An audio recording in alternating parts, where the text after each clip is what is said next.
Hello, a warm good morning and welcome to another edition of Talking Sports here on Grts Radio 106.7. We are broadcasting live from our main studios in Bakau Mile 7.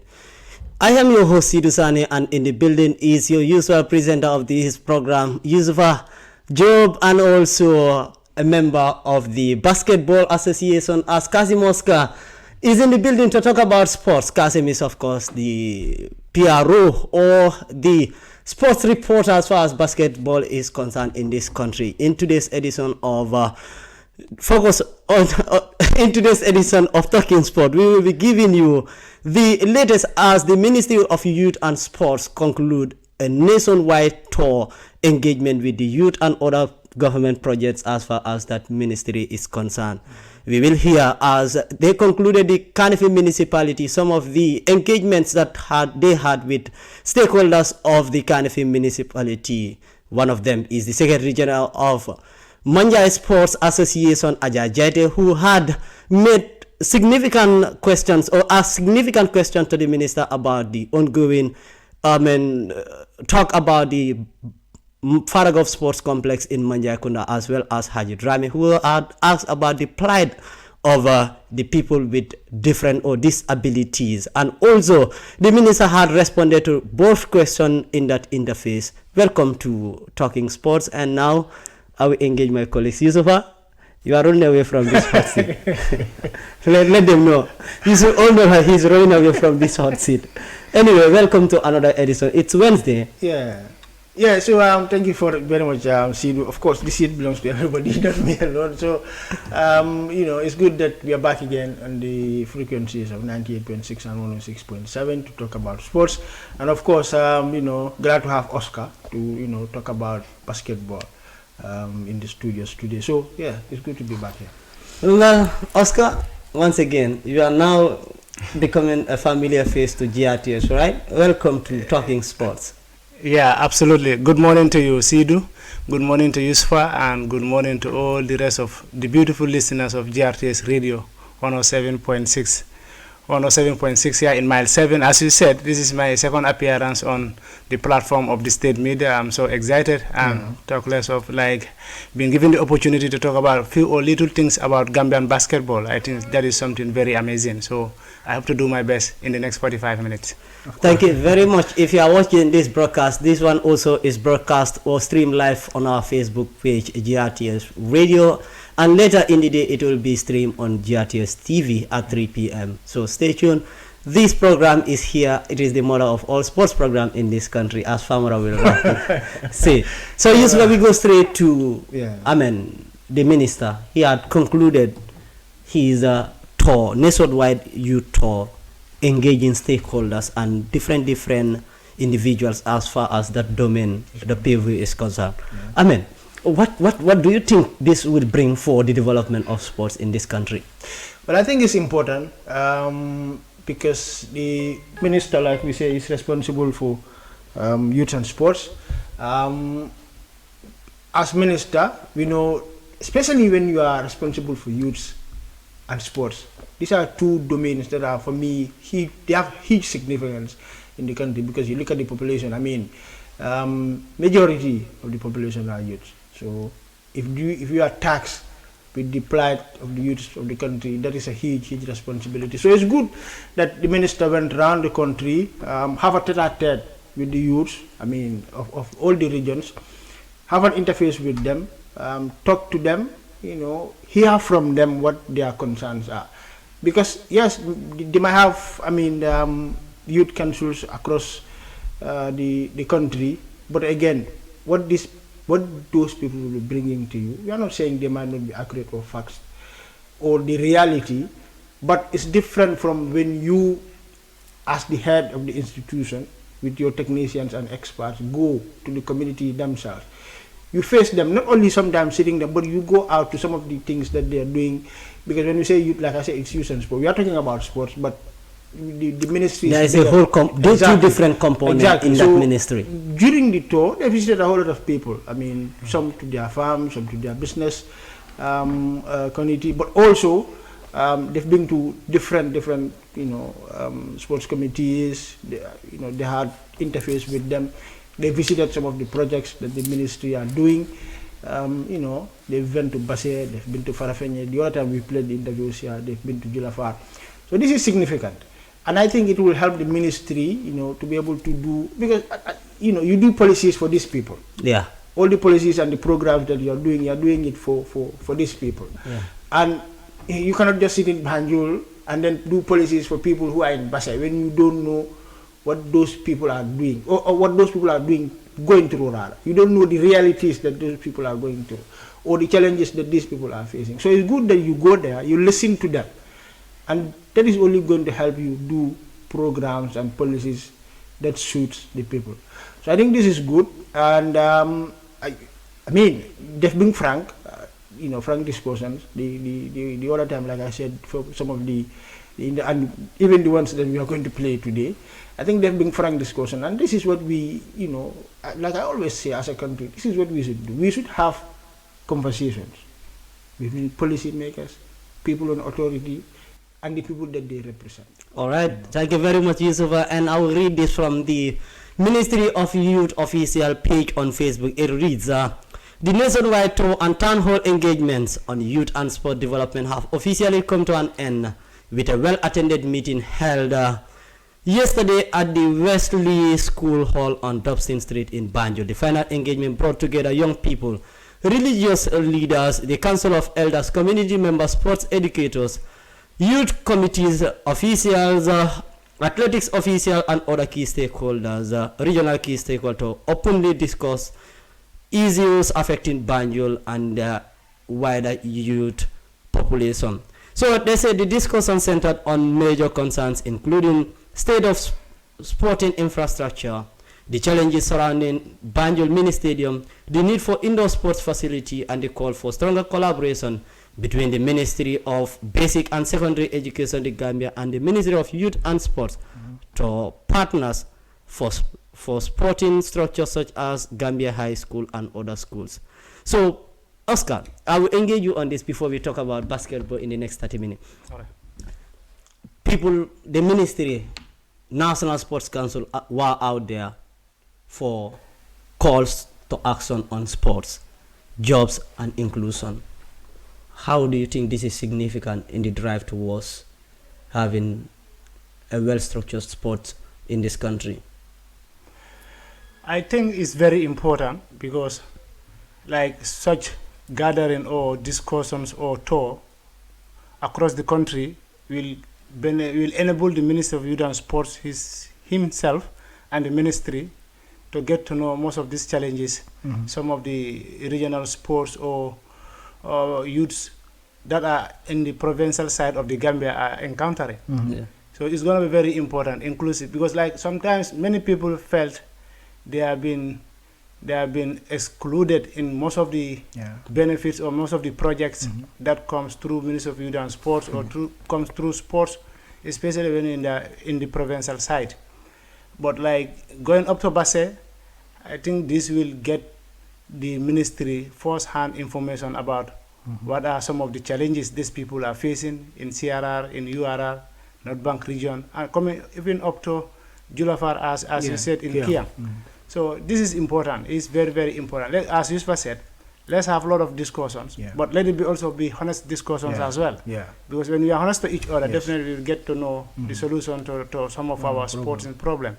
And when we solve it, definitely we will be ahead of all the countries that we admire right now when it comes to sports.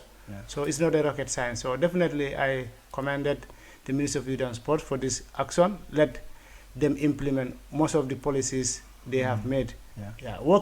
Reaching out to people that we work hand in glove with at least once or twice a year is very important. Amen. Yusuf, I will go straight to some of the speakers still on that. It says Dudu Olejanko, the Secretary General of the Banjul Regional Sports Committee. He has highlighted Banjul's absence from National Sports Council Board, while Modlamin Saho of the Banjul Youth Committee raised concerns over limited access to ITC facilities. Ibrahim Ajaite called for improved volleyball infrastructure, and Musa Kesize, Commissioner of Drug Law Enforcement Agency of the Gambia, DILIC, in Banjul, spoke on the growing threats of drug abuse among young people. Now, these are stakeholders that are representing major sporting associations in the region. How do you think their voice will add weight to the work of the ministry? So, like I said, it's important. Huh? So they have a voice, and they are now telling the ministry. Yes. Tete a tete. Exactly. So this is what I'm saying. So probably, I don't want to assume, and I want to say maybe this state it as a fact. Yeah. But sometimes it's difficult, right? People at the top might not be aware of some of these things that are happening. Yeah. You know, because like you said, as a minister, you know, you have people. If you look at the structure from the National Sports Council, you go through even at the regional level, you have youths, and you know we have youth committees at the regions to the district, even at the village level. But then, maybe as a minister, you feel, okay, the structure is there, so everything is going fine. You might not be aware that, okay, there are gaps here and there. That need to be filled. But when you got everybody from your ministry, and people from the National Sports Council, the youths, and everybody, you go with them, you know, on tour. And all of them together now start and face the youths to say, you know what, talk to us, what are your problems? Yeah. What are the challenges that you're facing? Now the people responsible will be there as your lieutenants. So I think now, like Oscar said, they've went around all the country, throughout the country, they've heard from the youths, they've had their challenges. At the beginning of the year, probably they've gone through their plan for the year, but I mean, we are just at the beginning of the year. So some of these things need to be incorporated in the programs and the policies that the Ministry of Youth and Ministry of Youth and Sports have. And you know, like Oscar said, I am glad that people are being honest. You know, because sometimes there is also a problem in our country. People will just be here speaking, but when you face authority, then all you do is praise. This is not how things work. Right? These people are there to serve you. Exactly, they are there to serve. So when you are faced with them, everything that you have, you feel like it's a challenge, point out to them. Tell them, you know what, this is our challenge. Yes, you can commend when they do work. You know, commend them for good work, but also voice out the challenges that you face, because that is the only way that we are going to like Oscar said, that is the only way we can catch up with the rest of the world. Conversations is what we don't have in this country, you know, and these town hall meetings are such that are good. So I think this would just maybe even twice in a year should be good. I mean, Kasim, I will engage you before we play the interview. We are about 15 minutes into the program. They talk about the inclusion of different sporting activities. Football dominates our sports sector. When we talk about sports in the Gambia, the most talked about, or the most played sports worldwide is football. So it's good that we have facilities that will enable other youth who do not want to venture into football. And now all this is part of the conversation in this, specifically basketball or other indoor sporting activities. How do you think their inclusion into the national discourse will help its growth? Very, very, very important, Sidu. I'm from Basse, a village called Sara Alpha, not far from Fatoto. Fatoto is just like a semi-town. They have a big senior secondary school, big hospital. You have some of the major things you need in a town. Though it's not that much big. But I could remember during my middle school time, I saw a basketball lawn in Fatoto school. I don't know how effective or how standard it is. But like places like at Fatoto, if this idea is being materialized or invented, it will definitely help. Not only the people of Kantora as a constituent, but like even some parts of Tumana, they can be coming to Fatoto and practice basketball or even volleyball. So as you said, we all agree football is the most captivating sport. But again, there are a lot of countries that you know are developing when it comes to sports. They don't only focus on football. Take an example of Senegal. I have been covering basket for the past 3 or 4 years. But like when you talk about when you look at basket side, they won the championship or the Afro basket men competition and women more times even in football. In reality, they achieve more in basket than even in football. They are only two-time African champions of African Football, population. yeah. But when you talk about the men Afro basketball, they won it more than 10 times. The women's also won it more than 4 times. Yeah. So these are all big achievements, you know. I think when we also learn from them and other countries, we can also get there. So I'm glad that that part is being mentioned, and I hope it will be implemented. And if you cross at the other side of Basse, like Sutukoba or Nyakoi, these are all big towns when it comes to URL. Yeah. So if you get this, Around Woodley is Woodley West. Yeah. Yeah, like if you go to Sandu also as well, Diabugu Batapa and Sandu Das Lame. I've been there, not like just saying, taking example, like, but I've been there physically during my teenage age. So these are big towns. If you get these facilities there, look, they will say, look, Lamin is good in football. Let me try basket and volleyball. Yeah. You see, and or even handball as well. Yeah. So these are all Olympic sports. At least when we get the facilities in some of these regions, coming to URR, CRR, and North Bank region, definitely I believe it's going to have a big impact. I'd say last, but now we will come to that during the basketball segment in the last. How do you think it will ease in selection at the national level? All our selection for youth, school, and national team basketball evolve around the leagues in Greater Banjul area and schools within the Greater Banjul area. Yeah, this is because maybe most of the schools in the provincial sites are not having the facilities. Yeah. Like if you, I went to school at Suduwol, where the majority leader comes from, that is Village Tungara. So there is no basketball lawn in Suduwol. There is not even a proper football field there. Yeah. During my school days. Yeah. Likewise, handball and other stuff. So that is why it's very hard for you to see a person from the provincial side who plays these other sports different from football. Not long ago, I think people of Bansang should be very proud of Ibrahima Sori Jallow, who was one of the Gambia under 21 side that won the championship, the Amical Capra Championship in Guinea-Bissau 2024. He hails from Bansang, and it will come more to Yes. So I think the other thing is that it's going to do is just it's going to bridge the gap between the urbans and the rurals. The needs are different. Right? Okay. Here maybe what we will say, we need more, but the one we have is improved. But in that part they don't have actually. There is none. There's none. They don't even play national basketball, national volleyball competition. They don't. Yes, and there's a huge gap between us and them that needs to be filled. You know, recently we have look. You talk about the first division, for example. Now maybe we will come to full. You talk about Bengal. Where is he from? No, let's talk about the teams that are from the provinces doing well in national leagues. Hard. Exactly. Defy all odds. Just yesterday defeated the team that is just unbeaten in the league so far. So there is a lot to be done in that aspect of it, especially in the provinces.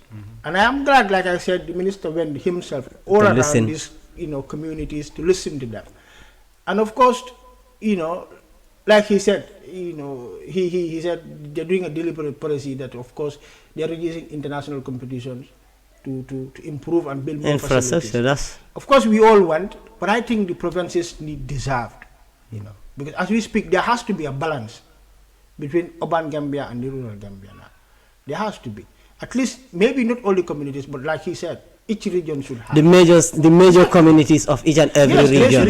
Reaching out to the communities or taking some of these sports facilities to the communities is very impactful. Yes. Like the example I was trying to say about on Ibrahima Sori Jallow. Because of this Bansang basketball camp organized by one of the Gambian basketball coaches. Wow. Every year they organize a basketball in Bansang. He got inspired by the game and he started playing it. But we have to travel after just having a little taste of basket during these camps in Bansang. He have to travel to Combo to do it more and more and more. So until today now he can be very proud of it. And as a matter of fact, he is one of the under 21 teams that won gold medal in the Amical Caporal basketball championship in Guinea-Bissau. So these are sometimes I think these are the things we should consider and reach out to the communities, take the sports there with full support as well. Because basket needs support. All right, thank you very much. So now we're going to straight to the Kanifing municipality. First, we are going to listen to Bakari Singate, what he has to say during the town hall meeting in the Kanifing municipality. Everybody have your stake there is what the MSA wants, the Manjai Sports Association, and that is to carry out their mandate. And the community also is claiming ownership of that park. And government, as far as we are concerned, we want to see that there is stability in the region. The region, we want to see it stable, and also we want to see sports going on. So I decided to work together with the stakeholders to find out what has happened in the past. This is how I came to know about the Manjai issue. No, but you have now contrasting stories here and there. But the bottom line is, at this point where we are, we must have stakeholders coming on board bigger than where we started.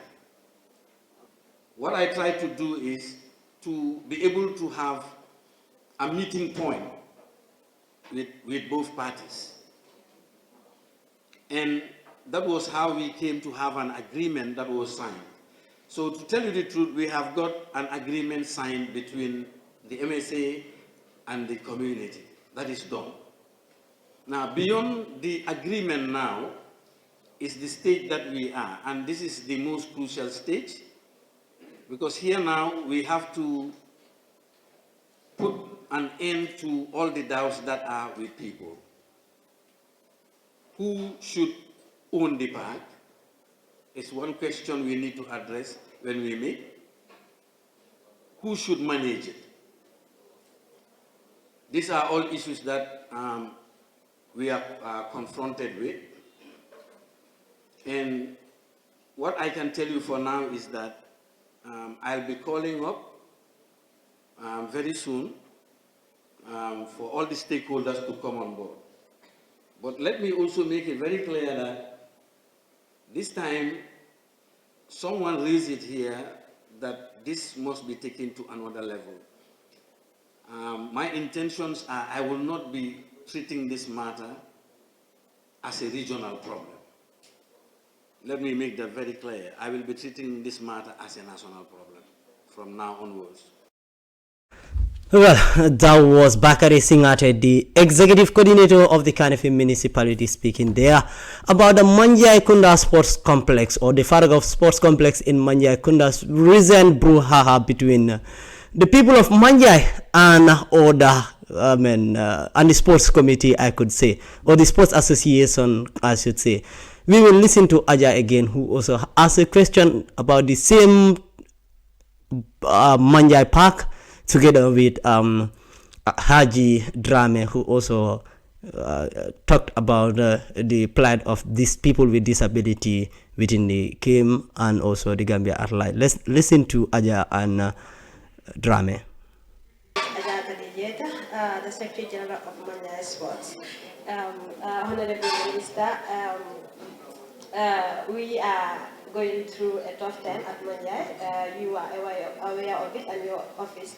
So for the past 2 years, we couldn't have any development at our park because of our conflict.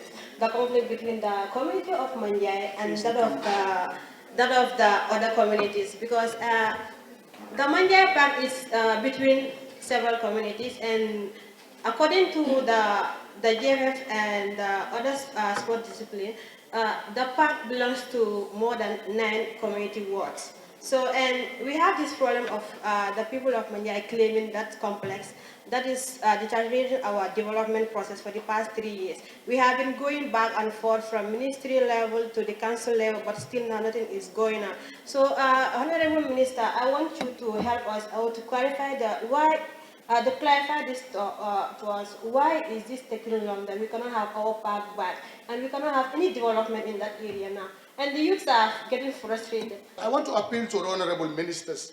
We're going to talk about health as well, but let me just come to the sport first. If we can have, places in all these sports facilities in the Greater Banjul area, where we will not be squeezed, but we are going to have ownership of those places. Our people will feel they are included. Most of them are not coming for training because sometimes you come to training, the able folks are training. You have to wait for them until when they are done. That is a discrimination. It kills the spirit of somebody to do what they want to do. And I'm sad to say there today, even people with disability have started taking the route now to back way. As I speak to you, there is a female colleague who is amputated. Presently, plans are on the way to return her from Morocco to the Gambia. And when some of us talk to them, what they will tell you, if able are struggling, what about us? I believe us are not difficult to put in this country and do what we want to do. So if that can be possible, to Serekunda always have given us a place where we can have a place there, park our things, so that we can be accommodated in that place. So I want to thank them all for that and encourage the other parks as well. Well, there are many things that have been said there, but so touching about the differently able individuals. But before that, let's talk about Manjai first. It has been long overdue. For the past 3 years, there has been a lot of talks about the ownership of that place. As I said, it has deteriorated or retarded the development of the mini stadium to a point it caused a lot of delay with the sporting activities that are going on. We don't have much about the issue, but what we are talking about is what should be done to make sure that all the parties will come on board to say, look, it is the people, the athletes that we are concerned. It's about the sports, not about the individual. We need to separate individual and the development of collective sports. Who is managing doesn't matter. What right have you done in managing this to the betterment of the people that are going to use it, to the development of the sports? That is what the conversation should be. Yeah, I think it's important because, like you said, at the end of the day, the Burhaha doesn't benefit any of them, any of the parties. You know, it doesn't. For example, if it is closed, who benefits? Even if it is yours, and now you're arguing between another, it's closed now, who benefits? None. At the end of the day, the people, like you said, the young people in Manya who wants to play football are the ones who are going to be affected. So, like I said, this is why I said this town hall, meetings are important. Now you have everybody, you have the executive coordinator, you have the minister himself, you have other people, the regional bodies, sports committees and FAs are all present. And I think this thing has been going on for a while now. And it's important the authorities, sit and make sure they find an amicable solution to it. And so that, everybody, because like you said, it cannot be between individual or individuals, and the community. It cannot be like that. So, but like you said, at the end of the day, we have to look at the collective benefit. For me, that is what is important. Like the SGC, about how many communities are benefiting. About 9 wards. Communities or wards are benefiting from that Manya Park. So, if it develops for everybody. And of course it will go beyond Manyai, because you remember there were times that the National League was playing. That is beyond Manyai itself. Yeah. So that is then national.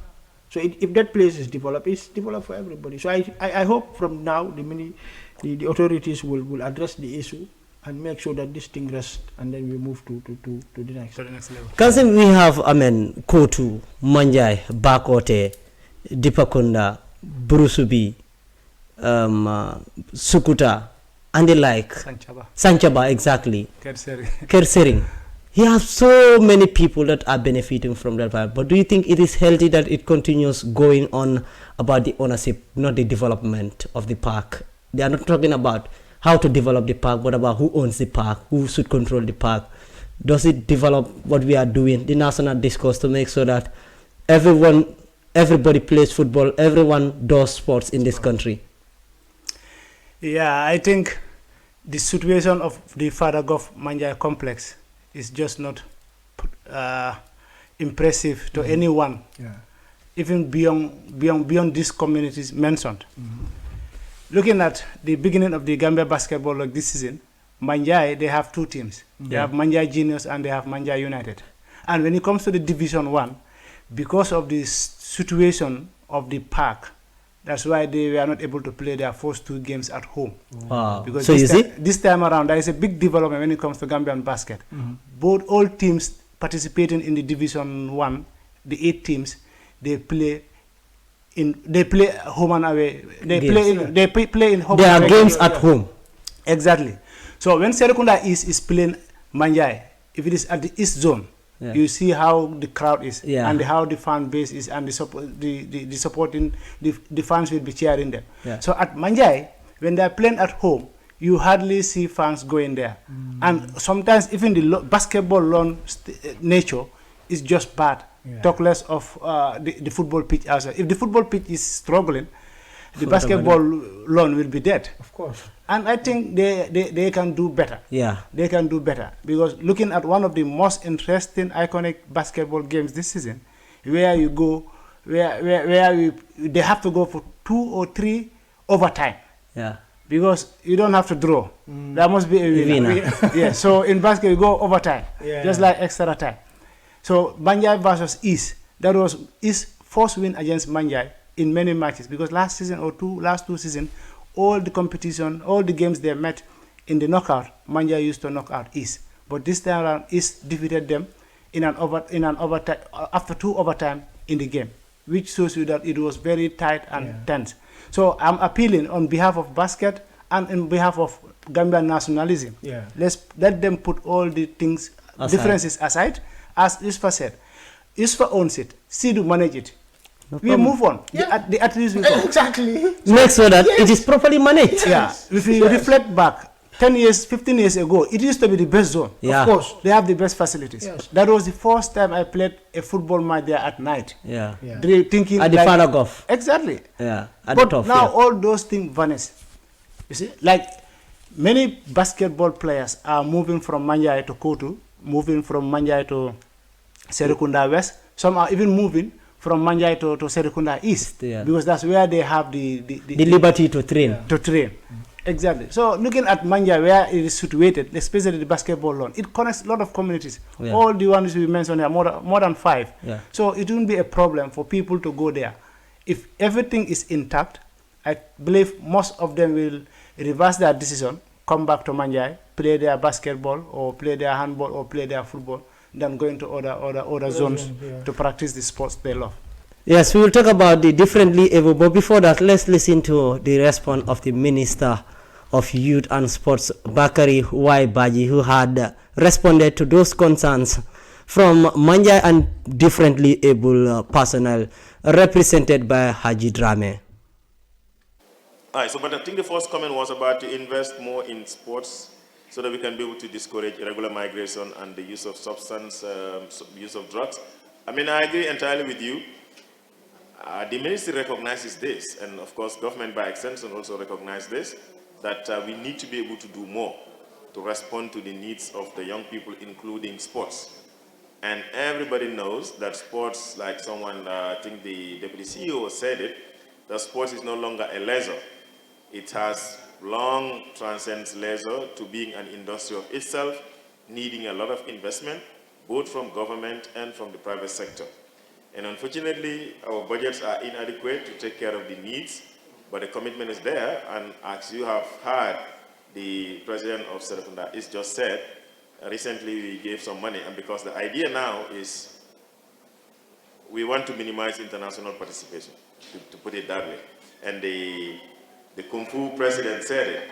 When they travel outside, they see the infrastructure that is available in some of those countries, and they look at what we have, it's funny to them, and I agree.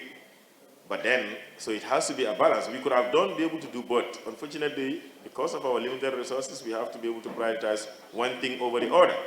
And over the years, under this government, a lot of money has been spent on taking care of our teams, various teams, to go and participate in international competition. From late last year, we had to make a deliberate decision under the new policy, the sports policy, to shift from more focus on international participation to local, so that we can be able to use that money that we are paying, that somebody said, or part of that money to take care of the infrastructure. And the process is there. That's what brought about Moyo Field. That's what is bringing us Farafenye, because this year we're doing Farafenye and we're doing Fulabanta. And we hope that we're able to continue to do more, including in the concentrated areas of KM and West Coast, where most of these sports takes place. Manjai Park, I took note of it. I was going to give an answer, but the executive coordinator is here, so I will leave that with him and KMC, because these are the two institutions that are directly mandated by our laws to do that. And I understand the President Cham's idea of us taking it at the national level. We have already taken it at a national level, because when the matter came to us, we did refer it back to KMC, because that is the right place where it should have been addressed. Unfortunately, it has not been addressed there for the longest time, and that's why at one time the Ministry of Local Government and our ministry had this meeting, and we thought it's better to bring it still back, but to take it under the executive coordinator so that he can be able to address meet all the parties concerned. And he's been doing a good job on that. Now, how soon will we be able to address? Maybe he will give us an update and tell us what the situation is. I know it's a very complicated situation, but maybe there will be an answer, and then we can be able to see how best we move forward to address it. Combative sports, yes, President, we hear you. You are right. We will try to improve on those things. I think the focus, like you said, has been on the conventional sport, the traditional sports before. Football, basketball, volleyball. Combative sports is becoming popular, and there's need to look into that. Karate, boxing, wrestling, of course, is combative. But yeah, we will work on those areas, and of course, that links me to the issue of wrestling and the need for an arena. Yes, we agree, Mr. Jeng. I think recently we have had conversations with your president. I saw him here earlier, I don't know if he's still around. But we're discussing something that is incomplete and maybe premature to say, but we recognize the need for an arena, and we've been having those conversations. And hopefully, maybe this year or before the end of the year, we will make the announcement, but you cannot make announcement when something is not ready. We're planning it out to try to find a way to get a wrestling arena for sports. Well, that was Bakari Waibaji, the Minister of Youth and Sports, speaking there in response to some of the queries or questions made about Manjai and other development at KM Sports, the governing body. Well, you are reminded that you are listening to Talking Sports here on GRTS Radio 106.7, 98.6. We are broadcasting live from our main studios in Mile 7. In this studio, I have Yusufa Job, who is always the host of this program, and also a guest from the Gambia Basketball Association, Mr. Kasim Oscar. Kasim, now we are talking basketball. Talk to us about what is the weekend that has passed and also the upcoming games in the basketball, National Basketball Leagues. Thank you very much, Sidhu. Once again, I think everything is going smooth and fine so far in this season. When we talk about the Division 1 men, already 5 games have been played. We are coming to head into the week 6 of the competition. The same thing goes to the 2nd Division men, where most of the ballers are school-going students, balling week in, week out, representing their clubs at the highest level. Though some have a little bit experience of basket, we talk about competitions like the Pa Modou Sarr basketball tournament, which is a high school basketball tournament, but like giving them the opportunity also to play in the 2nd tier of Gambian basket is something also very great for the athletes. The competition there is very tight. We have 12 teams registered this season, including the University of the Gambia. You have Nusrat Bowlers, and you also have Serekunda West Juniors and Serekunda East Hope Juniors as well. So it's going well. All we just need to do is to continue doing what we love to do, and we expect to welcome people that we have reached out to come on board in terms of partnership and in terms of also sponsorship as well, because sport is expensive. But the association under the leadership of Ndongo Kamara, the president, and the SG Aliu Nyang, they are not relaxing. Yeah. They are not relaxing, despite the lack of fund, lack of sponsor, and so many other things. They are still pushing, trying to bring competition for these kids, because as we all believe, sports, especially basket, will help the country, will help us, the parents, will help us as a country to minimize substance use, illegal migration, and so many other things as well. You see, because like you see, a lot of girls are picking up unwanted pregnancy on the street and so on. It's perhaps they don't involve much in sports after school or maybe after their daily routine. They are just free at home. But if you do sports, I think that is also a way to play to minimize so many things that no one will expect, no one will want or wish someone to have at a tender age. So the competitions is across a lot of venues. If you want to watch basketball, you can watch it across 6 or 7 venues. We play games in Banjul at the Manesilla Memorial Basketball Lawn. We play games at the National Stadium here. We also play games in Manjai, Kotu Senior Secondary School, at the Brikama Boxbar Mini Stadium. We also play games there. We also play games at Sibek as well. Sibek registered in the 2nd division this season. So we also play games at the famous zones, that is Serekunda East and West. And this coming weekend in the Division 1, it is the Serekunda Derby. Already, before the Derby, Serekunda East, your zone, has fumbled down. They have been defeated last time around in last weekend. So going into the Derby with a defeat, I think is give more chances to Serekunda West. Secondly, the West is playing at home. All right, thank you very much. Yusufa, quickly on basketball. It is not a game that we always talked about, but looking at its involvement lately, I think we need to put an eye on it. Of course. I used to hype volleyball a lot. That they were doing it really great, both here and of course outside. But I think recently basketball, if they have not overtaken them, but they might be at par, because honestly recently, even at international, we are chasing them, because like if you look at the past 3 major competitions, basket won gold medal for the Gambia. Yes. So I think basket has been doing amazingly well, honestly.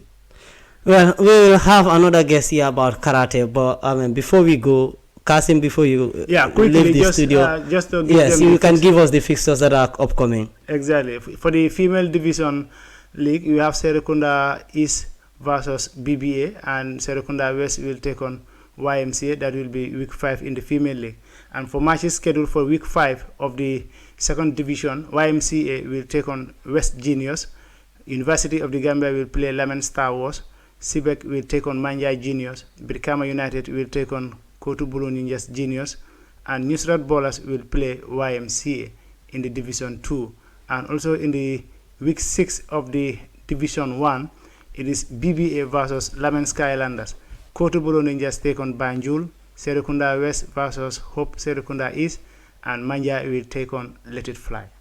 Well, thank you very much, Manja, Kasim Oscar, and good luck to all the teams that are playing. We will have karate, but we will keep on engaging you more and more, even outside the studio, to have regular updates on basketball every Monday and Wednesday. Thank you for having us. Your final word before we say bye-bye to basketball. No, but I think Kasim has also been doing great.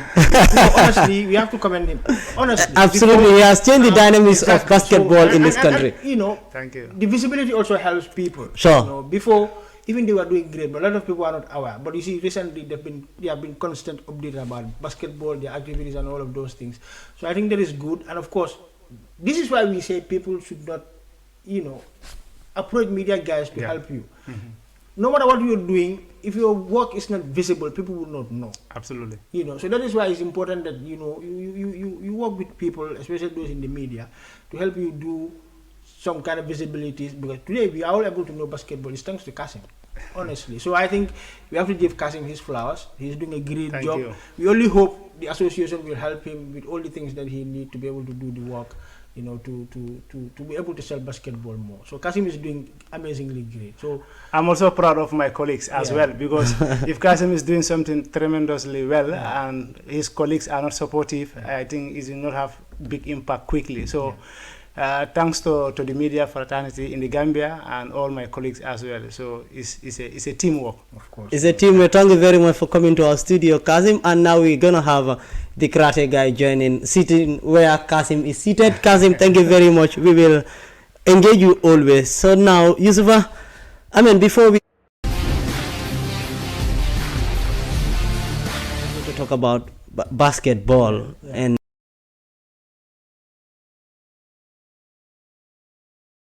when Kazim is in the studio talking about basketball, so we will engage Kazim later or in our regular updates, and we will definitely love to talk about basketball all the time and all the time. So it's great that we have somebody that we can call and talk to about basketball all the time, because I mean, who are we without these people? They, we cannot be at all venues talking about basketball, talking about football, talking about karate. And it's good to talk about basketball, and Kazim has always been a very, very good brother, a very, very good colleague when it comes to responding to the media, I mean, making himself available in time. Yeah, I mean, like I said, he's been doing amazingly well since he came in. We can only employ him to do more, and like I said, for his association to help him with everything that he needs to be able to do the job more. So, of course, like I said, we commend him for that. But then again, I always say our challenge is we are just a few numbers here, so it's difficult to have everybody or to be everywhere. So it's sometimes challenging, but we have another big event coming during the weekend. Yeah, so thank you very much, Yusuf. And now we shift attention to a different sports, a different activity, and we are now talking about karate, as the Scorpions Academy is readying itself for the International Karate Clubs Championship to be hosted here in Banjul at the Independence Stadium on Saturday, 7th of February 2026. To talk more about that event, we have a guest in the studio who knows karate very well. Good morning, Mr. Man. Good morning to you too. Talk to our listeners and our viewers. He's the Secretary General to the Karate, yes. Scorpion Karate. I would love himself to introduce himself to. That's fine, yeah. Kindly introduce yourself to our wonderful viewers and listeners. Yeah, my name is Pausi Hardin, and I am the Secretary General of the Scorpion Karate Academy. What is Scorpion readying as far as its 4th International Karate Club? The Busumbala Karate guys were also here. All they requested is just help. If they have that, they promise they will bring gold. So the guy is here. You talk to him. Talk to us. How many teams are going to participate, from which countries, and what are the plans that are laid ahead for the upcoming event? Well, we are inviting 5 countries from the sub-region. We are inviting Senegal, we are inviting Mali, Mauritania, Guinea-Conakry, and Guinea-Bissau. They are coming, with their referees, coaches, and athletes. Here in the Gambia, also multiple clubs are also going to participate, because we have 29 clubs, karate clubs in the Gambia. Wow! And most, all of them are going to participate in this competition. What level are they going to, categories are they going to participate on? We understand you have different karate categories. Talk to us about that. Yes, we have different categories and ages. Yeah. Yes, like cadet, junior, and senior. In both kata and kumite. And all those categories also are going to participate and take part in this event, in this competition. Is there anything going to be like ticketing system for people who want to come and watch, or it is open? It's an open competition. We are not asking ticket from anyone. The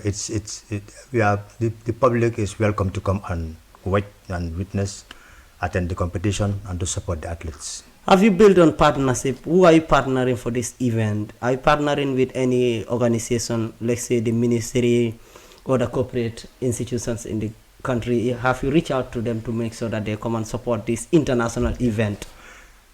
Yes, we have reached out to the Ministry of Youth and Sports, the Honorable Minister Bakari Waibaji. The Scorpion Karate Academy is under the Gambia Karate Federation. Yeah.